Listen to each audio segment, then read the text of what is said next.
I don't think the system works. How would you have it work? We need a system where the politicians sit down and discuss the problem, agree what's in the best interest of all the people, and then do it. That's exactly what we do. The trouble is that people don't always agree. Well, then they should be made to. By whom? Who's gonna make them? I don't know. Someone. You? Of course not me. But someone. Someone wise. Sounds an awful lot like a dictatorship to me.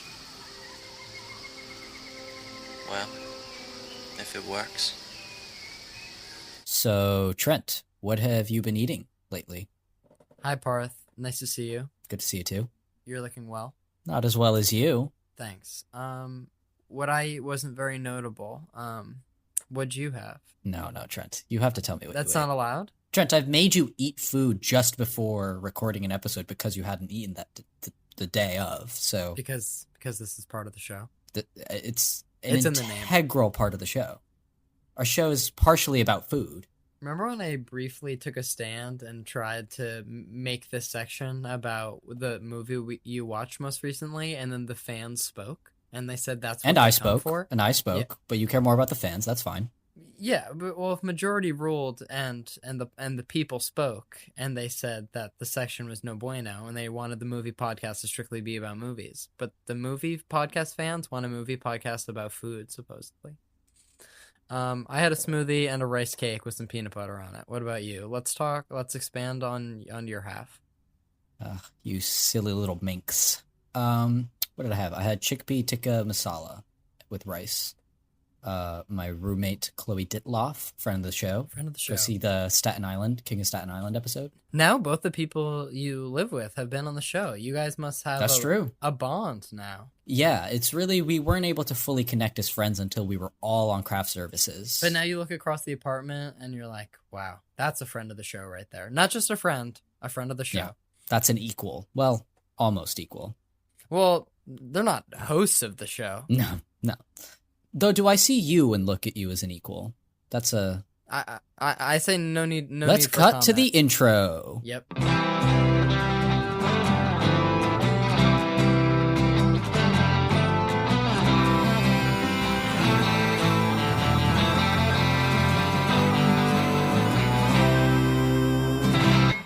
Welcome back to Craft Services, where we talk about Trent. The What do we movies. talk about? This is our show. We have a podcast where we talk about the movies each week. We talk about a film and hopefully have a crew member of that film to talk with us about their experience working on the picture. This week, we're talking about Star Wars Attack of the Clones, Episode 2. We're in the thick of prequel winter, ladies and gentlemen. We had storyboard artist Mark Sexton, 2 storyboard artists in a row, if you're keeping track at home. That's 3 Star Wars storyboard artists at this point. Yes. But next week, or 2 weeks from now, for our Revenge of the Sith discussion, we'll have someone who isn't a storyboard artist. So That's true. The streak will end. Yeah. But this week we had a really good interview. We've alluded to the fact that it's one of our best in recent history. I would say it is our best in a few months. And I love all of our interviews, but this one was particularly juicy. Yeah, it's like in Animal Farm. It's like all animals are created equal, but like different amounts of equal, and that's like our episodes on how much we like them.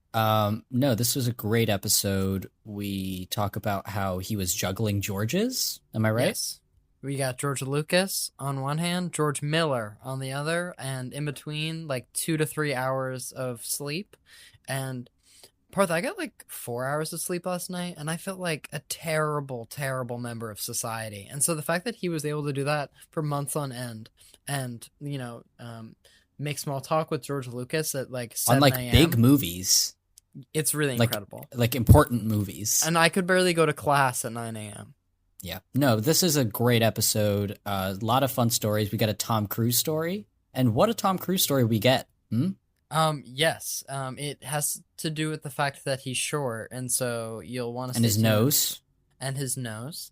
And its sharp angle, I would say, or its large volume. And John Woo, and maybe some discord between the two. I feel like Mission Impossible 2 finds its way into every interview. No? It does. Yeah.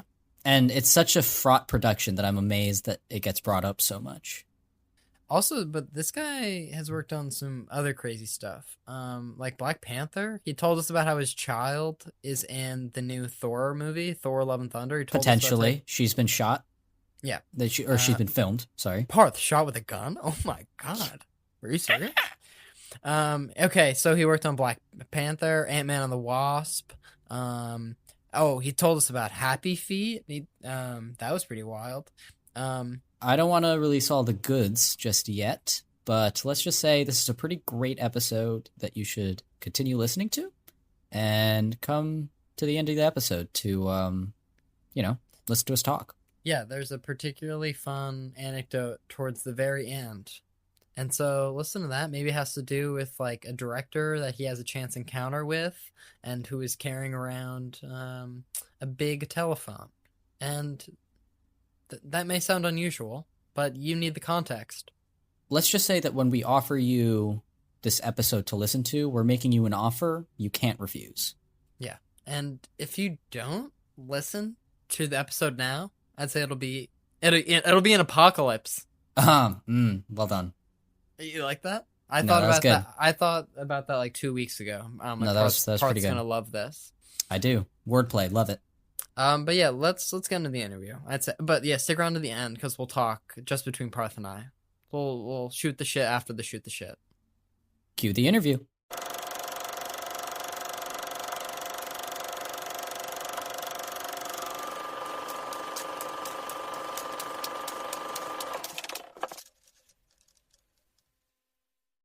Hello, everybody, and welcome to our interview with Mark Sexton. He's the storyboard artist behind such films as Babe, Pig in the City, Mission Impossible 2, Mad Max Fury Road, and our film for today, George Lucas's Star Wars Episode 2, Attack of the Clones. Thank you so much for being here today. That's all right. Thank you for asking me. I promise not to babble. It's all good. So just to start off, what would you say your relationship with film was at an early age?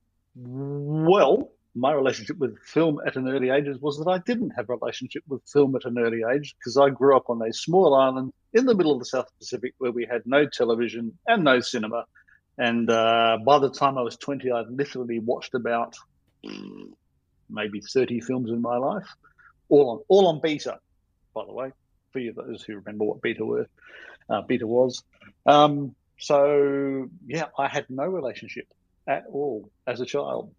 Were any of the first 30 movies you watched like really like cornerstone movies that like stuck with you? Like did you watch like Titanic or something and you're like, shit, movies exist? Well, I'm a little bit older than that, so I started a little bit earlier than Titanic, thankfully. The first film I actually got to see in the cinema, I lasted 5 minutes. It was Sinbad and the Eye of the Tiger, and I ran screaming from the cinema. Couldn't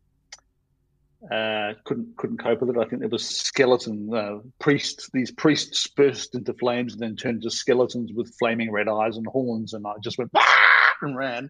The first whole film that I actually saw in the cinema was Empire Strikes Back.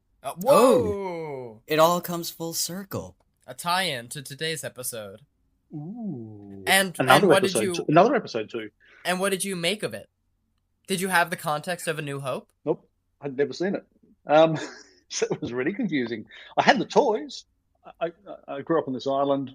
You know, we had a toy store. We didn't have television or cinema, but I'd read the book because I knew that Star Wars was a thing, and I bought all these action figures and stuff like that. But I had no idea how it looked or anything like that. So Empire Strikes Back was both an exciting discovery and a complete mystery. So how did you sort of like move into movies? Because that's obviously your whole thing now. It seems to be largely my thing. I went and did let's put it this way. Had to go to school in Adelaide after finishing school on this island because the island didn't have school past year 10. There's a couple of more years in the Australian school system. Had to go and do it in Adelaide.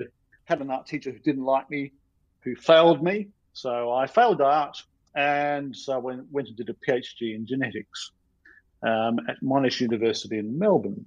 And at the same time, I discovered that there were such things as Australian comic books. And I thought I should go and have a shot at doing my own comic books, because I quite like the idea of comic books. I discovered them when I was 15. Did that for a few years. Then I got banned. How'd Which that is a happen? long story. Let's just say that some of the subject matter in the comic book that got me banned was potentially not considered to be kid-friendly, even though the comic was not supposed to be kid-friendly. But however, the authorities in Australia think that comics are for kids, and so Perils therefore, of the medium. blah. So let's put it this way. It had the words, "Take drugs, kids. It did me no harm." Delivered with a great deal of irony. But anyway, the powers that be don't understand irony. So, got banned, but the comic book got read by a director in Sydney, Alex Proyas, he had done The Crow, and he was just storyboarding and doing pre-production on Dark City. And he'd just broken his previous storyboard artist and needed a new one. And he tended to use comic book artists for his storyboards because they don't know cinematic rules. And because he seemed to, for some reason or other, like the comic that I'd got banned doing, I got rung up and asked whether I'd like to come up and storyboard a film, which I said, no, thanks very much. I don't want to do that. And then they said, look, we'd pay you $1,000 a week. And I went, I'm broke. $1,000 a week.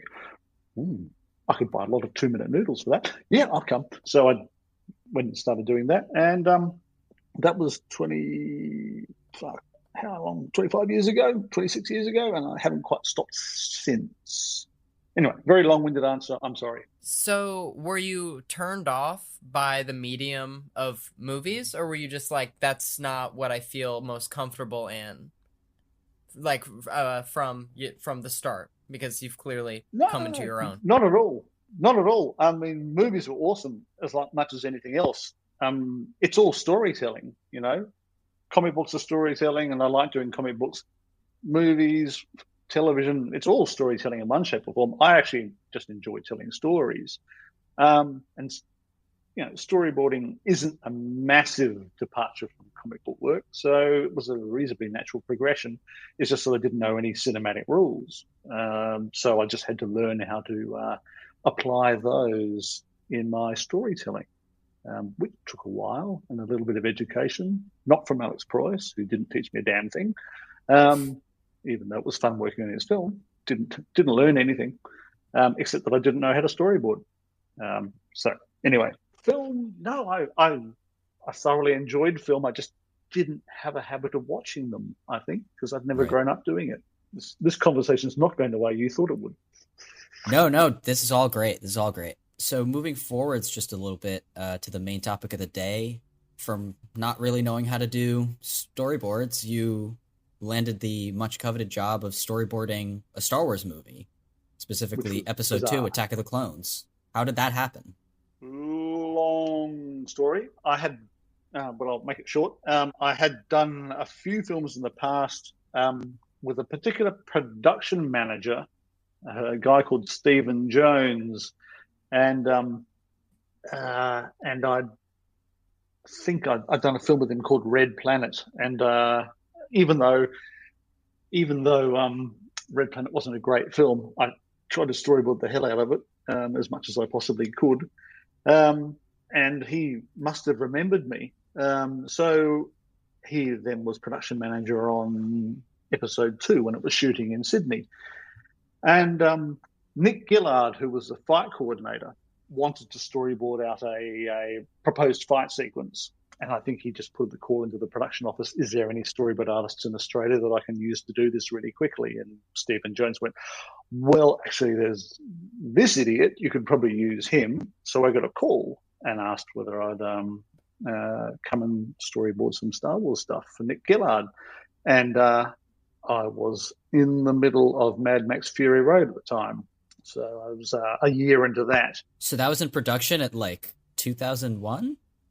Oh, no. We started storyboarding Fury Road in 1999. That's crazy. Cool. So, and finished in 2001, and then it took another 12 years to actually go into production. Long story. Very long story. But so I was doing that.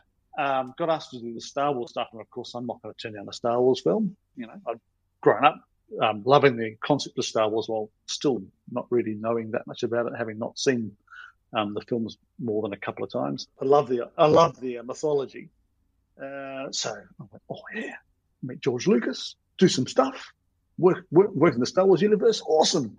I'll just do that in my spare time when I'm not doing Mad Max storyboards. So I literally came in, had a meeting with Nick Gillard, who was this lovely English guy, and he gave me a shot list, briefed me on this fight, and I went away and storyboarded it.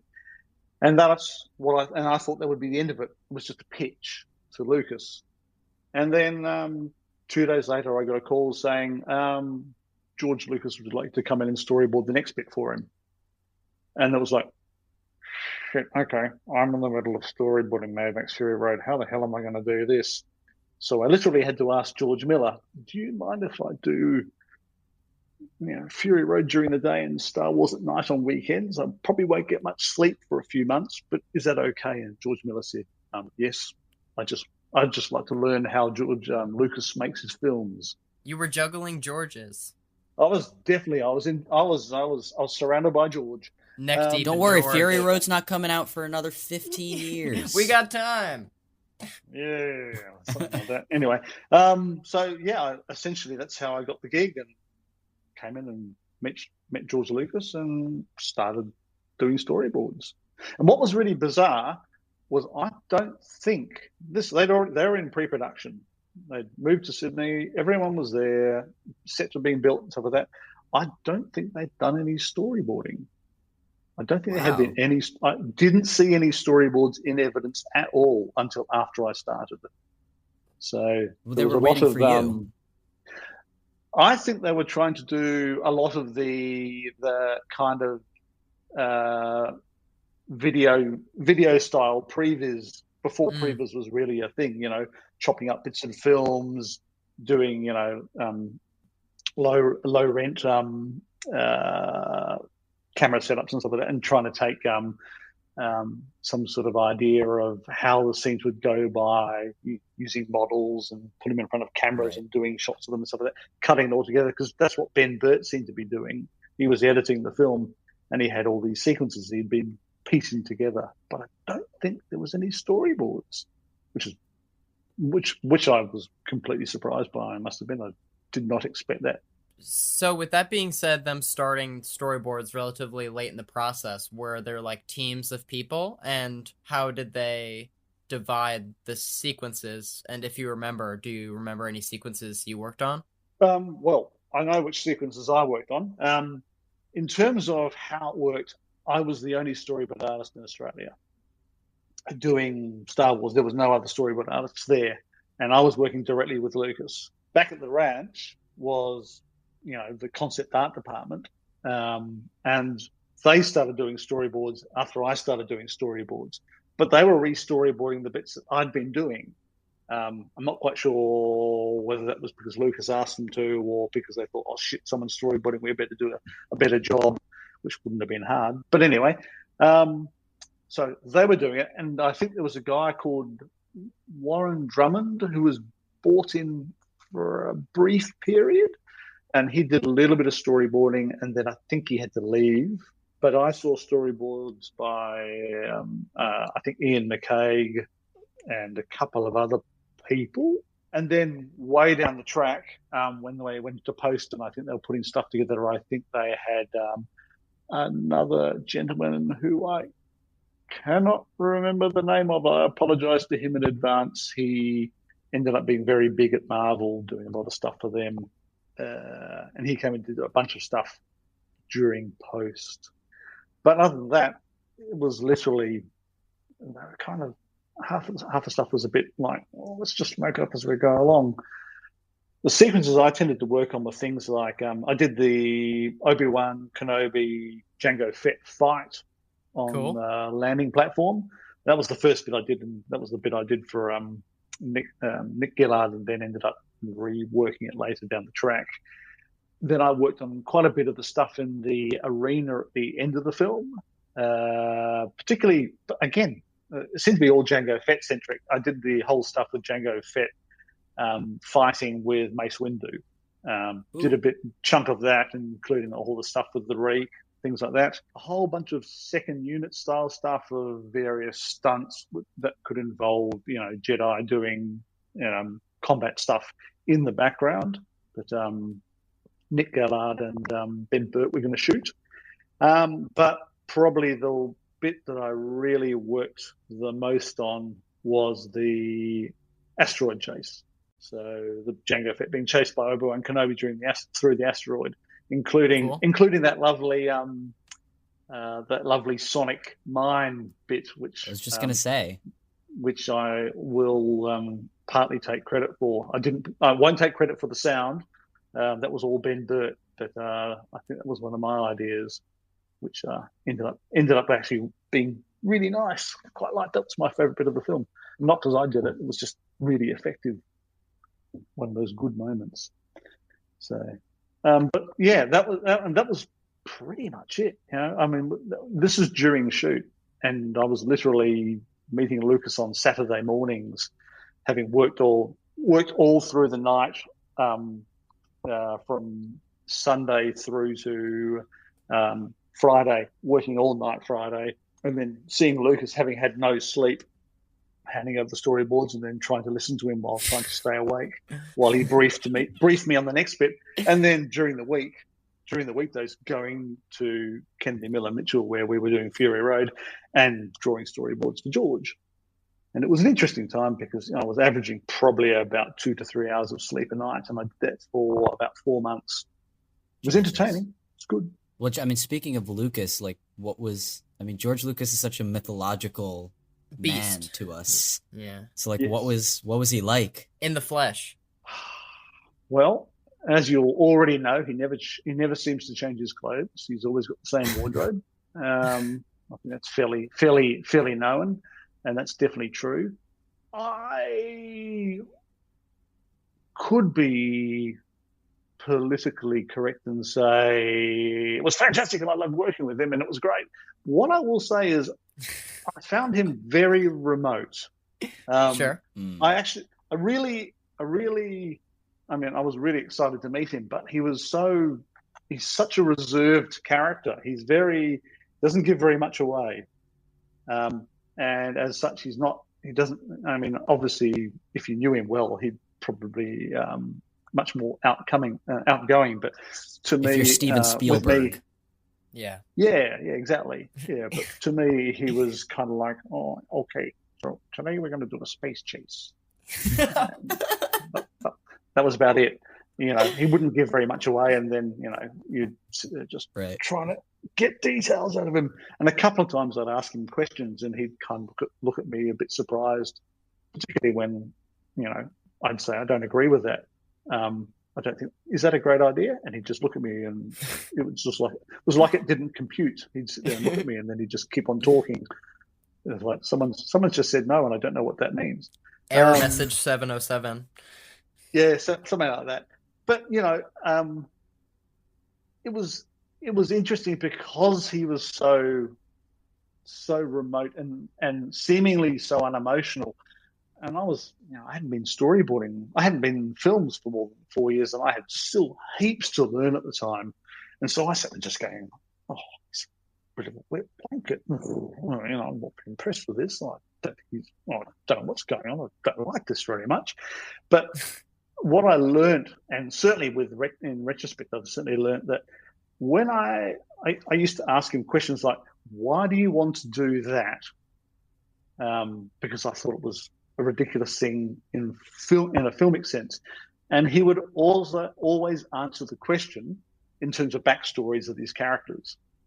Mm-hmm. He'd never say, well, I want to do it because I really like this and I really like this sort of shot and stuff like that. He'd always say, well, like I asked him a question, why do battle droids have detachable weapons? Isn't that ridiculous? You build battle droids. Shouldn't they have built-in weapons so that you can't disarm them? Right. And he'd be just going, well, And I asked him that because I thought it was a bad design choice. And he went, well, the Trade Federation were real cheap, and they had all these droids that were on the assembly line. So instead of building real robots, what they did was they actually reconditioned the robots they had, reprogrammed to be weapons, and then gave them guns, and that's what they did. And then they got better later on. But that's what happened with those first battle droids. And he said, "Just go, you didn't answer my question. That's a ridiculous thing." But in retrospect, what I've realized is that it's all about backstory, and it's all about storytelling. And in fact, he was completely bloody right, and I was just bloody naive, idiot storyboard artist who had no bloody clue what I was actually asking. And I was being far too judgmental, and I should have given a hell of a lot more credit than I did at the time, because he was very smartly sticking to story reasons why everything was happening, as opposed to technically, it should be this. It's like, no, story-wise, it's this, and it shows, because then you watch something like the Star Wars sequels, the Disney ones, where it becomes more about the technical side of things as opposed to the backstory side of things. And then you get that weird non-mythological feeling to those films. They don't feel big, they feel strangely small and strangely ephemeral, whereas the even the prequels have grown in terms of their appreciation over the years, because there is this deep level of story to everything which makes it exist. It's a testament to it that all these like the Clone Wars, all these animated series, so many things have come out of the world building that happened as a result of those films. No, it's because Star Wars people are crazy people and they love lore, and that's why like every background character has their own like spin-off comic book fan fiction Wikipedia page. Well, yeah, exactly. Yeah, if you've got the stories, you might as well use them. And the fact is that Lucas has already got the stories in his head. Yeah, it's like he's making a That's documentary. what's interesting. It's like he's making a documentary about a universe that he made up, which is why he feels so loyal to like all the details. He's like, well, we can't change it. Yeah, I don't know. Yeah. So, in the storyboards, I guess by and large, and on this, are you just doing like keyframes, or it's like or is it more of like a shot list where they're like, we're gonna do this shot? Talk on that. It's just keyframes. No. You go straight through. I was storyboarding for George Miller. George Miller does everything, and you step through and you do multiple frames for each shot. You do the beginning, the end of the scene of the shot. The entry point, the exit point, what happens in between. You try and map it all out so that everything flows. And that was certainly what I did with Lucas too, because particularly with things like the asteroid chase. That went to a previs team, again, early days in previs, but, there was Dan Durenz and his team were doing previs. And previs is really bloody difficult to do unless you're really, really got a seriously good cinematic head. It's really hard to do without storyboards. And so storyboarding those sequences properly and showing how it flowed makes their job so much easier. And what was fascinating, again, my first experience with proper previs was actually seeing 3 weeks after I finished the asteroid chase storyboards, is that they delivered the first cut of the previs for that sequence, and it was almost, with the exception of cutting out one idea that was not a very good idea. I think it was one of Ben Burt's ideas, smoke screen in space, which doesn't make much sense. But other than that, they faithfully executed every single shot. And the only thing they got wrong was I'd slightly got the lensing wrong on one frame, which was a shot of the droid missile chasing Obi-Wan Kenobi's starfighter, and I'd drawn it so the droid missile was really close to camera, and the spaceship was, the starfighter was really small in the background, and you're traveling with this droid missile, and they misread it and thought, oh Jesus, that's a giant missile chasing a tiny spaceship. So they had this one shot of this enormous missile chasing a spaceship that was about a tenth of the size. So other than that, though, it executed it seamlessly and it flowed beautifully. And a large part of that is because, you know, the storyboards stepped out how it was going to work, and then they just took it and ran with it. But they had their beginning and end points, and they knew how it was supposed to flow. So it totally makes sense that you do it that way. When it came to other sequences, yeah, it was always it was going to be chopped up and put into, as Lucas always does, you know, into cutting various bits of action. It was always going to be done that way, but you tried to actually make it a seamless series of storyboards to tell the story in as much as in a smooth way as possible. Yeah, so you worked with Previs, I guess, close to its inception, kind of, or when it was really starting to get started. And obviously you've had a long career in films since then. So then, like, has there been, on your end, a change in your process in working with the medium at all? Or is it just kind of simply, it's storytelling, it's what it is? Yeah, pretty much so. I mean, look, other than the fact that, you know, when I was doing Star Wars, I was working on paper, and, you know, squeaker markers and pen and ink. And these days now it's all done on computer. But I'm doing almost exactly the same thing. I'm still drawing the same way as I used to. It's just that there's no paper, and the eraser function's better. As to the actual way I storyboard, sometimes you get a little bit more iterative with your with the use of frames, because what you're trying to do now is you're trying to make it so if it goes into an animatic or it goes into previs, you're trying to make it so that it visually flows, so that when you cut from one frame to the next, there's still that flow of image, so it doesn't jerk around and confuses everyone. And of course, you don't use arrows anymore because everything's going to get moved. So you very rarely use direction arrows and camera arrows and stuff like that anymore. So you're just doing the frames and then doing iterative framing in order to show what the move's going to be, which involves a little bit more work. So there is more work involved. But other than that, though, you know, it's not fundamentally different. I must admit, I'm not very good at picking up on new technologies like, you know, integrating 3D models into the work and stuff like that. I haven't done any of that. I just still do it all out of my head because I seem to have this ability, whether it's a blessing or curse or something else, but I seem to have this ability to be able to think three-dimensionally. So I can plot out how something works in my head pretty instinctively, and I can generally draw things from multiple angles without too many problems. So I'm able to actually figure out how that move's going to look from various angles, where there may be other people out there who struggle a little bit with that. So I've never really had the feeling that I need to learn those technologies, which probably means that I'll probably make myself redundant very shortly, and I'll probably never be able to get work in this industry again. Anyway, there you go. Sucks to be me if that's the case.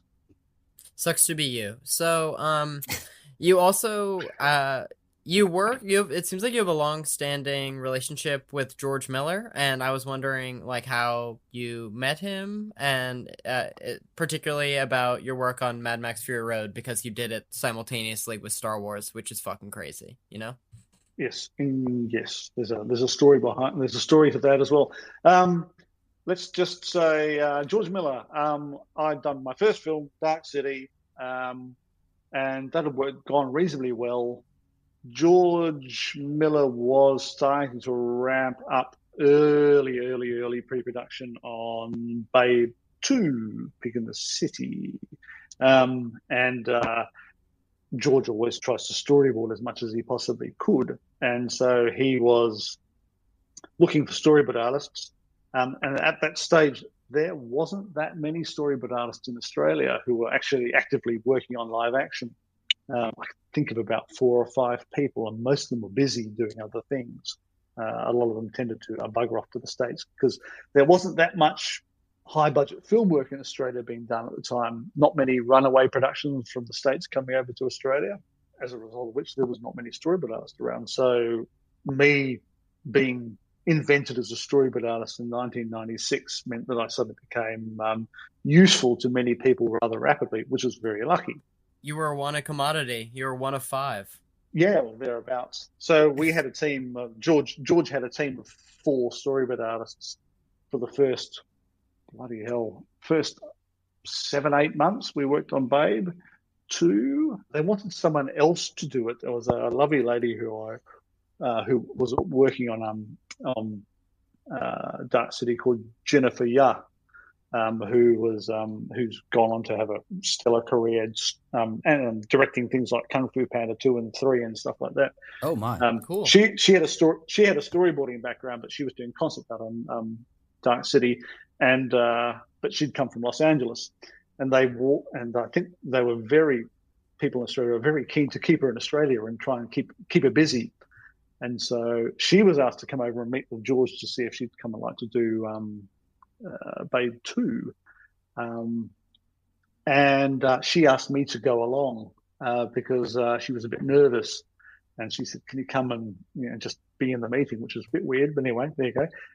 So I turned up and they met her and they came down and talked to her in the foyer. And I was there too, sitting in another chair in the background. And they talked to her for a bit, and she went, "No, sorry, I really have to go home. I've got to go and look after my mother and stuff like that." But that guy over there, he was storyboarding Dark City, and they went, "Oh, him! Oh, do you want to come and can we have a look at your stuff?" So they eventually decided that they didn't need Jennifer; they'd use me instead, which was interesting. But anyway, and that's how I essentially met George, and then I obviously did well enough that George then continued to use me. So, went off and did some other stuff after Babe 2, and then got asked to come back and do Happy Feet. But while I thought I was coming to do Happy Feet, which is another talking animal movie, which was just going, God, I'm going to be the talking animal guy. Slightly got into a meeting with George where he went, "Oh, so you're coming to work on Mad Max?" And to this day, I'm not quite sure whether I was actually legitimately called in to come and work on Mad Max or that it was Happy Feet 2, Happy Feet, and George just made a mistake. I'm not quite sure how it worked, but anyway, ended up doing Fury Road instead. Sorry, I'm buggering this story up. I think I keep on saying the wrong films. No, this is all great. Please keep talking. Eventually, I'll make sense. Anyway, so yeah, and I've been more or less working with George ever since, even on things like Justice League Mortal, which never actually happened, thankfully, because I think it would have been bloody awful. But that was a film that shouldn't have happened because they were nowhere near ready to go into production, because they were trying to outrun the writer's strike. They didn't have a finished script. They didn't have a properly fleshed out concept, and they were going to spend an enormous amount of money trying to fix it in post, as it were. So I'm kind of glad it didn't happen. So you worked on Fury Road in 98 or 99? 99 to 2001. And then in 2009 as well, when it went into pre-production for the second time, and then wasn't on shoot, and then ironically wasn't on the shoot when they actually did it. Were you seeing shots that you were like, "Oh, this is my work"? When you saw the final, the finished film? George freely says Fury Road is 80% storyboards. Cool. Right. You have to remember, quite a lot of storyboard artists, because there's a certain lack of appreciation for what they actually do in filming, certainly in terms of credit and stuff like that. A lot of storyboard artists tend to really hang on to, shit, that's my shot. Whereas I'm much more of the opinion of the storyboards are a tool off which everything else hangs. Even to a certain degree, script, because you really adapt the script massively, and particularly with something like Fury Road, where it was such a visual film as opposed to a story with a complex plot. Well, I should say a film with a complex plot. The storyboards were really the skeleton on which everything else was built, and so what was nice was not just seeing, recognizing a shot and going, "Oh, it's my shot," but actually go, "Fuck, that sequence is kind of close to what we storyboarded, and it really bloody works. And that's what's exciting. That's what's exciting to me, is seeing proof that, you know, how you think about the storytelling actually comes together and actually cinematically works. And Fury Road certainly was an example of that. You know, I mean, I've worked on a fair few films in my life, and that'd be the one I'd be proudest of.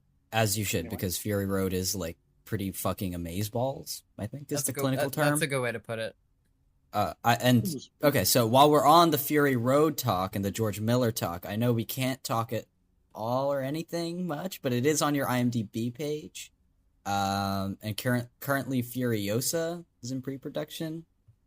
How is that? Whoa! It's going well. Storyboarding as we speak. They were also upside down and very blurred, so you won't be to actually take. Oh yeah, this is an audio medium. So just for listeners at home, he flashed us like a quick glimpse of something that might have been Furiosa storyboards, it might not have been. Yes. Anyway, no, it's going well. I mean, we're cracking on. I think it's another 6 months or so before it starts shooting. And there's a chunk of work done. George is currently finishing work on his little side project, 3,000 Years of Longing, which he shot last year. And the beginning of this year, and that's going on pretty well. And then he's on to Furiosa properly, but it's going to be pretty ambitious project. I mean, the scope is massive. I mean, Fury Road's a chase, and it's an amazing chase, and you know, very super involved and super complex, and at the same time super simple. Furiosa is a very different beast. George never does the same film twice. Let's put it that way, and he never works the same way twice. So it's always different every time. So this might be a difficult metric, but like, how many storyboards would you say you typically complete in like one day? Oh God, that is the $10,000 million question. I'm sure that's what every producer is asking themselves. Like, how many can we force out of the sky? No, storyboard. No, the producers are saying how many storyboards is he going to do, as opposed to, how many storyboards do I need him to do? Right, he's going to do that many, as opposed to, how many can he do? And sorry, another side question: Are they all in color, or is black and white a thing? No, generally they're in black and white, because if you do color, then you just slow yourself down massively. Yeah. Colors when you've got a little bit of time, then you start doing it. So generally they're in black and white, but they are generally fully rendered, inked, toned, all that sort of stuff. As long as they're clean and clear and you can see what they are, a storyboard's an effective tool. You don't want them to be, what's the word I'm looking for here? This is where I'm going to fall flat in my face and can't think of a word, which happens with regularity. I think it's senility coming on. If they're ambiguous in any way, then the storyboards don't do their job. You need them to be unambiguous. So it's whatever you can do to make that the case. And I come from a comic book background, so I try and draw things very reasonably tightly, but immediately recognizable and very clear what they are. As to the question of how many storyboards I do a day, it can vary anything between 5 and 80. Whoa. 5 is a really, really, really, really, really, oh God, you've asked me to do shots with 300,000 penguins in it. Thanks, George. All right, I can do 5 of those a day. And I spent 6 months drawing storyboards of 300,000 goddamn penguins in the background of shots. But the most I've ever done, was, I can either say per day, I've done 92 frames in a day, and they were penciled and penned and inked. And that was on Red Planet, and I'll never do that again because that nearly killed me. Generally, the accepted wisdom is you do somewhere between 20 to 25. As I get older, I slow down a bit. So I'm not quite doing that at the present moment, but I'm trying very hard to get that amount done. But what you're also trying to do, and this is the thing about storyboards, is they're iterative, so it's all very well to draw a whole bunch of storyboards, but if they're not useful, then you end up going away and drawing them again because you didn't think about it properly. You're just trying to get a certain number of frames done a day. Doesn't mean that that's effective and efficient. If you take the time to think about it and really get into the mindset of what the director actually wants, if the director has told you what they want, which is another story and another subject for another time, then if you can think about that and make it truly useful to them, then that's a whole bunch more effective. So I tend not to, with George Miller, for instance, I'll tend to storyboard everything twice. But what I'll do is I'll do incredibly bad roughs, which he can recognize. And then he'll tell me, no, I want you to do this and this and this and this. And then I go away and I storyboard it properly. I finish and clean it all up. I give it back to him, and he generally tends to make absolutely no changes after that. And that seems to me a much more efficient way of doing things. A lot of films now, storyboard artists don't actually have conversations with the director about what they want. I mean, I've done about 4 Marvel projects now, and a lot of those cases, the storyboarding is done concurrently with everything else in pre-production. And they're writing and they're doing a whole bunch of other stuff as well. And the director is being pulled in 1,000 different directions at once, and he doesn't have time, or she doesn't have time, to sit down with you and work with you iteratively on all this sort of stuff. So you tend to get given chunks and you go away and you execute it and then hope like hell that they like it. Most of the times that works. Sometimes it doesn't. Famously, I worked on a sequence for 3 months for Black Panther. And then Captain America's Civil War came out, which introduced the character. And I watched it, and I went and rang up the producer, or sent him an email and said, I've done this sequence that I was just about to hand off for Black Panther, and I've just watched Civil War, and I've just discovered that the Black Panther is bulletproof. And this is a sequence all about him trying to avoid being shot by people, because I thought he wasn't bulletproof. So I'd have to throw the whole sequence out and start again. That's most people aren't bulletproof. It was a fair assumption. Generally tends to be. I mean, yeah, that's a fairly extreme example of a lack of communication. But it's also understandable. I mean, to a certain degree, they're juggling so much, and there are certain things that they take for granted because they know these characters so well, but they don't think that you might not know it. Right. So. And, again, with things like the Marvel films, I'm over in Australia and they're over in LA. And so our back and forth is limited by, time and distance. So I am a huge, this is a big pivot, but I'm a huge Tom Cruise fan. And you worked on Mission Impossible 2. I don't know how long you worked on it for, or 6 if you months. ever got to meet the guy, but... I did. Whoa! So I did. Yeah. In fact, I got his. I can see it right now. I got his nose right there on my chest. Under what circumstances? Clavicle height, because he's incredibly short and he moves at speed. And he came charging around a corner because I think he had his people with him, and he was going from set to set. And I think he was in full producer mode, and he came charging out this corner. I was walking the other way, and he just walked straight into me, and his nose hit me right there. And of course, you still have the indent. Yeah, to this day. Boy, okay, that nose.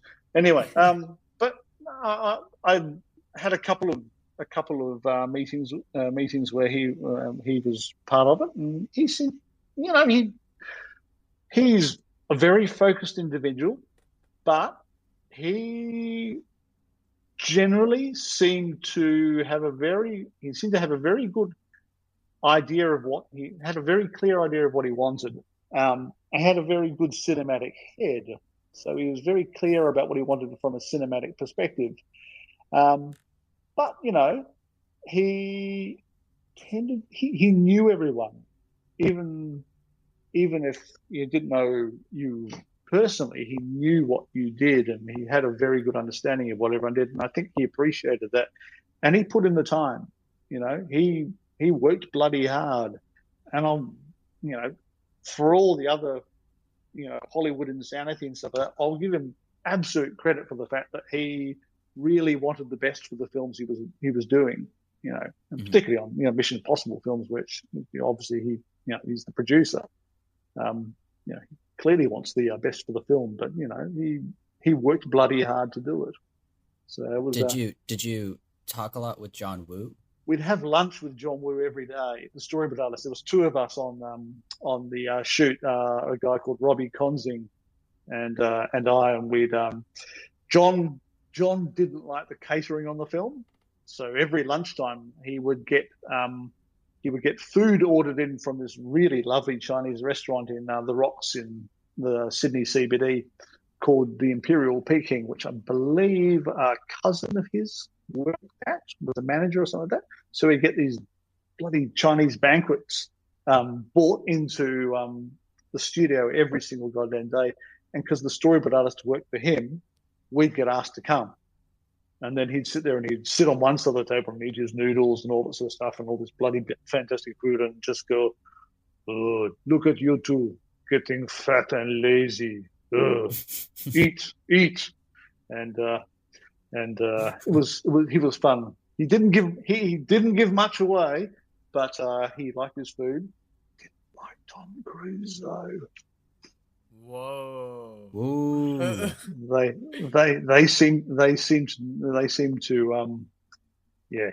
he wanted to do his film and he didn't want Tom Cruise telling him what he wanted, and so I think they tried to avoid Tom Cruise whenever possible. So wow. Very rarely when I was around John, I'd very rarely see Tom, and John used to hide from Tom between takes because he didn't want to have to talk to him. So he'd go and find some flat somewhere and he'd sit on a chair because he always used to wear these very recognizable shoes. So he'd sit on a chair with his feet up because Tom Cruise would go around looking under everything to try and see if he could see John's shoes so he could find him and talk to him. So it was rather entertaining. That was a very dysfunctional film. And it shows a little bit. It wasn't the best Mission Impossible by a long way. They found anyway, footing. There you go. Yeah. Anyway. So you mentioned earlier that you have a child who is in the upcoming Thor movie, and also you worked on the upcoming Thor movie. So speak on that. Thor: Love and Thunder. Yes. Thor: Love and Thunder. Just spent 18 months working on it. It kept me employed through COVID. Whoa! And I was very lucky. They when they shut down production, they kept me on, and so I don't think there was any other storyboard artists kept on. I'm not sure. Oh wow! You just don't know. You just find out what other people were on the film later down the track when you see the film in the cinemas. But as far as I know, I was the only storyboard artist on after they shut down, and I was kept on almost the whole way through shoot. And that was a lot of fun, I've got to say. It's insane, really quite insane. And I've never done it before, but I asked the producer whether there was any opening at all because I knew there was some roles for a couple of kids, background roles, extras roles, but involved in some action scenes and stuff like that. And I asked the producer whether there was any opening for any need for kids and whether my child could be put into the mix.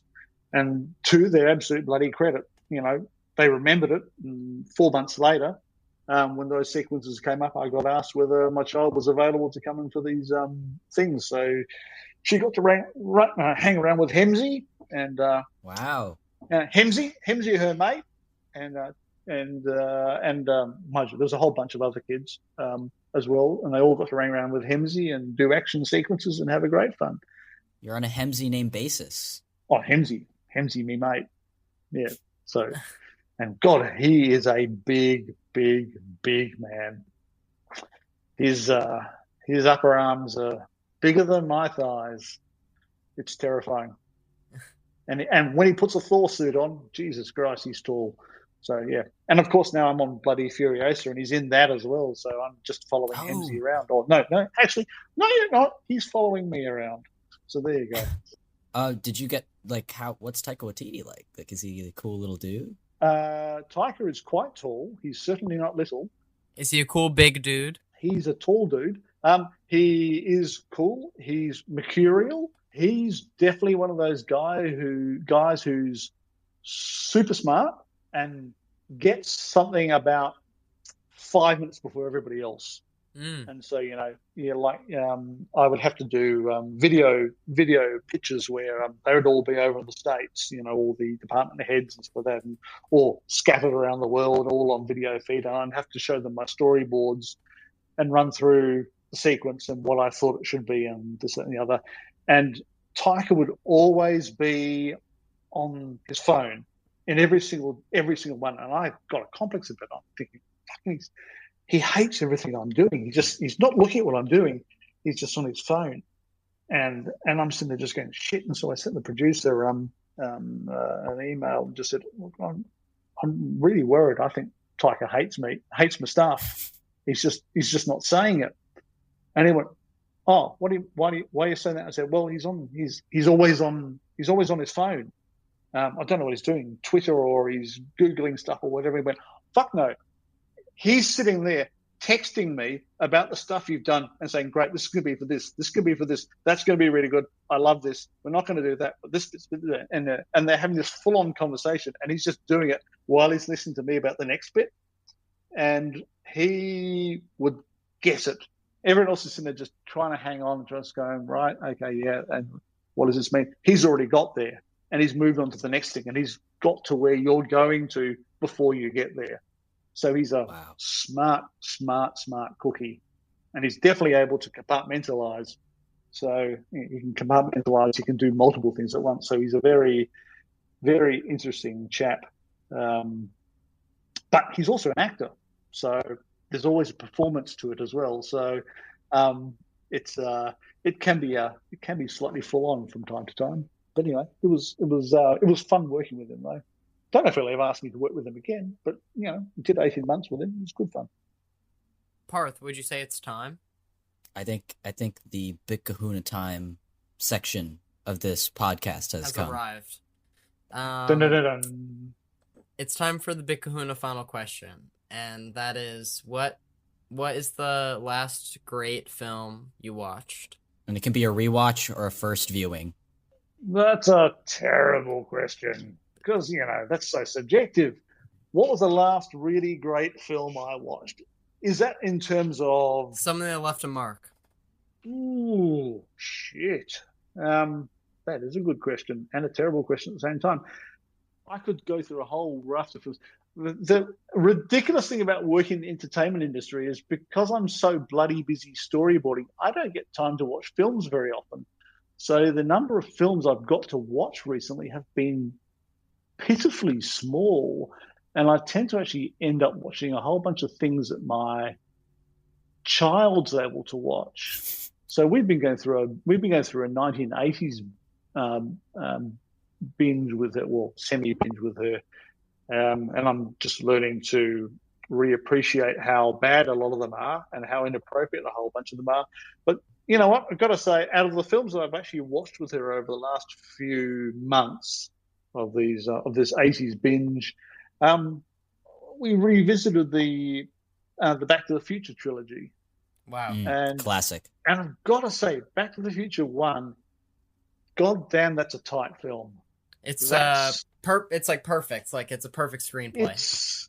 It is. Yeah. It's not just a perfect screenplay. It's just everything about it is so beautifully intertwined. But it's not just the story. It's all those little bits and pieces that they added in. The original idea of charging the DeLorean with the energy from an atomic explosion, for instance. Because of budgetary reasons, they changed it into a lightning strike. And you can't imagine how that film would work with anything but that lightning strike, because it's so beautifully executed. And I've got to say, you know, Back to the Future 1 and to a certain degree Back to the Future 2 were films that I really, really did enjoy. And my child, you know, hey, look, put an 8-year-old in front of a film. If they watch it, then they like it, as opposed to getting up and starting to dance halfway through the film and just going, all right, I'm going to do something else. I'm going to get on my iPad or whatever. And she watched Back to the Future 1 and 2. You know, she didn't move. What's your hot take on Back to the Future 3, just while we're here? Well, it's the close of a trilogy. It does feel like it wasn't as fully baked as the first one, and the second one was pretty good, but it felt like it was it just needed a little bit more time in the oven. A bit like I'd say about, you know, the Star Wars prequels, for instance. It always feels like Phantom Menace was one rewrite off actually being a really good film. And, you know, The Revenge of the Sith was 2 rewrites off being a great film. And Attack of the Clones, unfortunately, was about 3 rewrites off being a good film. You know, and to a certain degree, you'd said the same thing about the Back to the Future 3. I felt like it just needed just that little bit more time in the oven. But still pretty bloody tight. But it felt like it was more overtly retreading moments from the first, particularly the first film, but not as assuredly. It's funny that you bring up Back to the Future, because I was thinking about this earlier in the interview, that you sleeping for 2 hours a night and going from George Miller to George Lucas is like Michael J. Fox going from Family Ties to Back to the Future, like in the same day, and he did that for months. And I don't know how he did it. I don't know how you slept for 2 hours a night for months. I'll just tell you one more story then, because I'm just trying to make this podcast last longer than it needs to, and I'm going to bore your audience. But please, literally, almost at the end of my time on Attack of the Clones, I mean, I think it was the week before I finished, and 4 months, 2 or 3 hours of sleep a night, you know, working insanely stupid hours, and Saturdays. I'd see Lucas at 10 o'clock in the morning up in the edit suite at stage 5. I'd show him the boards. He'd brief me on what he wanted, or not brief me, as the case may be, depending on how and what ideas he had at the time. And then I'd go out, having written as many notes as I possibly could. I'd go out and I would try and go and see a film, because that was the only way I could actually power down so I could actually sleep that night, so that I could get back up on Sunday and start work again. And because I was wrecked on a Saturday. And so second last weekend, and I came out and I was walking along towards the cinema. There's a cinema on the Fox Studio Australia lot. I was walking towards the cinema, and I heard this American voice going, "Hello, hello, hello, goddammit!" And I turned around, and there was this gentleman, older gentleman, beard, this really, he was probably in his 70s, wearing this really ostentatiously bright Hawaiian shirt and the biggest goddamn satellite phone I'd ever seen in my life. This is, you know, in the days, this is 2000, this is the days before bloody iPhones.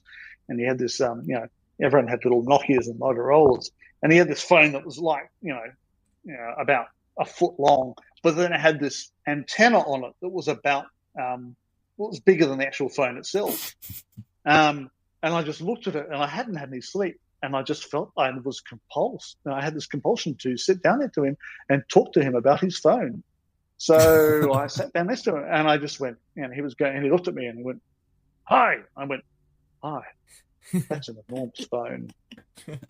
It's just blah, blah, blah, blah, blah, blah." And I just blathered him for about 10 minutes about the phone. And then I went, "Oh, look, anyway, look, I'm really sorry. I haven't had any sleep, you know, working on a film here. And, you know, I haven't slept for a while, so I apologize. I've probably confused you utterly. I'm quite sure I have, in fact. So I'm just going to leave you. Thanks very much." Forgot to introduce myself. I'm really crap at it. And as I wandered off, he went, "Okay, yeah, right." And then he got on the phone again, and he pressed the button. "Oh, hello. Oh, can you hear me? Good. What? Oh, no, it's Francis Ford Coppola. Oh my god! Oh my god. Holy shit! Fuck. So I walked away just going, I just talked to the man who did Apocalypse Now and the Godfather films and all those other. Oh my god! Oh my god! And then Rick McCallum rode past, the producer, on a golf cart, and Rick McCallum's the world's most dangerous driver on a golf cart, so he skidded straight past me, came to a slamming halt, and he went, Sexton, great to see you. Man, Francis Ford Coppola's in town. He's coming to do Centropolis. He wants to do it here. We're going to get you with him. You're going to storyboard it. We're going to keep you in the family. It's going to be fucking great. And I went, Rick, I don't think that's going to happen. And it didn't. So, did you know at the time what Francis Ford Coppola looked like, and you were just so sleep deprived that you didn't connect the dots? I was so goddamn tired. I had didn't even. Oh my god! It didn't even go off in my head that I was talking to Francis Ford Coppola. You had your eye on the prize of his foreign I was looking at the phone. Oh, phone. Big phone. It was one of those moments you just go, oh, if I only take that one back, please God. Jeez. So wait. So one last question. So do you think Francis Ford, because you not getting the job is obviously a great end of the story, because it makes it seem like Francis Ford Coppola was like, fuck the phone guy. But do you think he actually was like, no, the phone guy can't work on my movie? No, I don't think. Who knows? I don't know. Yeah, it just makes a good end of the story, though. On my phone. Fuck no. Yeah. Can't work with that guy. No, well, actually, to be honest, the Centropolis film that he was going to shoot didn't happen. I think he might be doing it now, or I think they're talking about doing it now. There's certainly been talk about it, but that's 21 years later. Maybe I should give him a ring. Yeah. Hey, Francis, I'm the phone guy. Are you ready how for me small to my phone is now. Now that technology has advanced and phones have gotten a lot smaller, I think our professional relationship can really take off. Absolutely, yeah. It's not technologically inhibited anymore. Yeah. Anyway, there you go. So, you beauty. I think that's kind of a good way to end the episode. Parth? No, I think that was an I'm like still a little bit in shock at the reveal of Francis Ford Coppola being the person with the phone. But yes, that is a great place to end this interview. It's all in the telling. There you go. Yeah, I guess just thank you so much, Mark Sexton, for talking with us. Thank you for asking me. He's the storyboard artist behind, again, Babe, Mission Impossible 2, Mad Max Fury Road, and our movie for today, Star Wars Episode 2, Attack of the Clones. Again, thank you so much. This is a great interview. My pleasure. Well, make sure to point out where your daughter is when the Thor 4 comes out. Thor 4. Thor 4? Yes, look for a redhead. Yeah. Anyway, redhead in the background, low to the ground. Oh, there's a couple of shots that she might be fairly front and center. I don't know. We'll see. Whoa. We'll see. Oh, cool. It just depends on whether they cut around her, because there was a bit of fighting these kids were supposed to do, and she wasn't very good at that. So. All right. Well, we'll keep the listeners in suspense. Will she be in it? Will she not? Yeah, well, we'll see how we go. Yeah, I mean, who knows? You can never tell with a Marvel film. So much stuff gets completely recontextualized to support the story, and you sit there and just go, "But I storyboarded that bit, and it worked out, and it was this, and now it's over there, and it works totally differently." But so we'll see how they go. They do know what they're doing at with the Marvel Studios. They actually they've got some very clever people there. Did you like Eternals? I did. Yeah, I saw it on Saturday. And you, Trent, did you watch it? I'm pointing at you. I have not seen Eternals yet. I can't speak on it. I defer all opinions to Parth. Oh, well, there you go. Well, yeah, I actually, the more I think about it, the more I appreciate what they did, and I have a sneaking suspicion if I watch it on a second viewing, I'm going to like it even more. Very cool. All right, well, that is Craft Services, Mark Sexton, signing out. Signing out.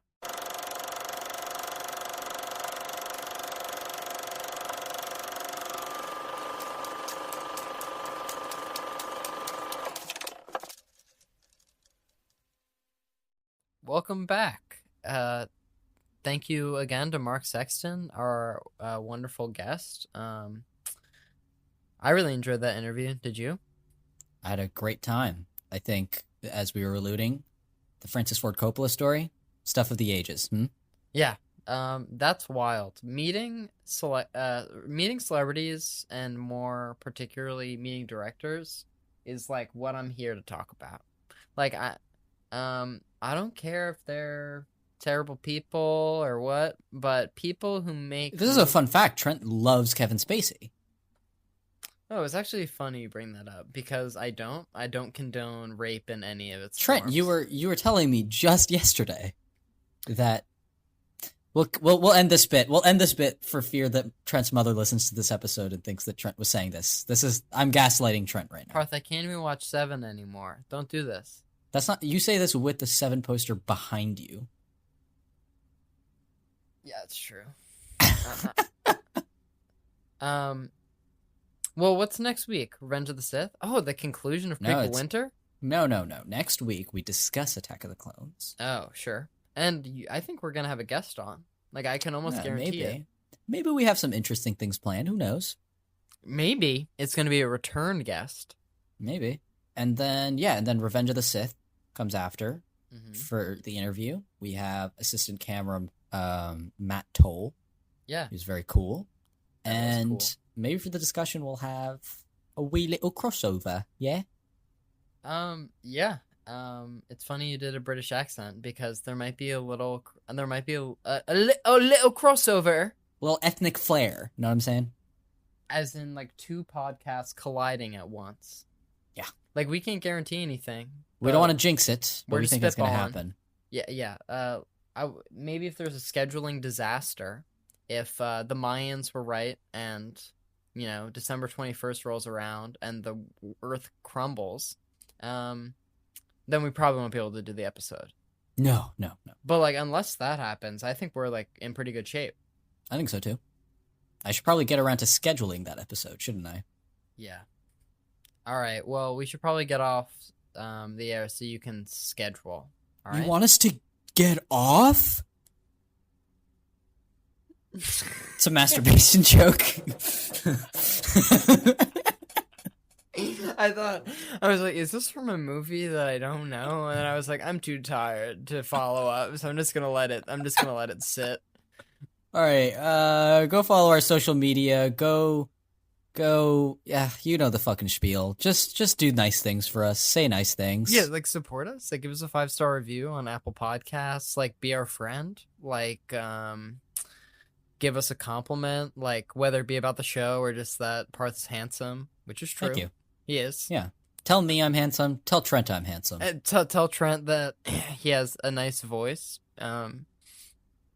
Because that doesn't have to do with his physical appearance, and that would be a good way to sidestep the fact that I'm ugly. Trent's my little cutie. No. Madness, as you know, is like gravity. Anyways, I don't know. All right, we're gone. We're done. Yeah. It's over. Bye. Done. Fuck Team Deacons. Roger Deakins is listening to this, and he's like, Parth, why would you say that? Wait, maybe we're gonna have... Wait, he's also British. Maybe we're having him on the show. Wait, crossover. Maybe they finally followed up via email. And they were like, Dearest Parth and Trent, we have heard about your media campaign. And we've started to pay attention. Well, we're not ready to divulge, but until then, fuck Team Deacons. Good night and good luck. Yeah. What is good night and good luck from?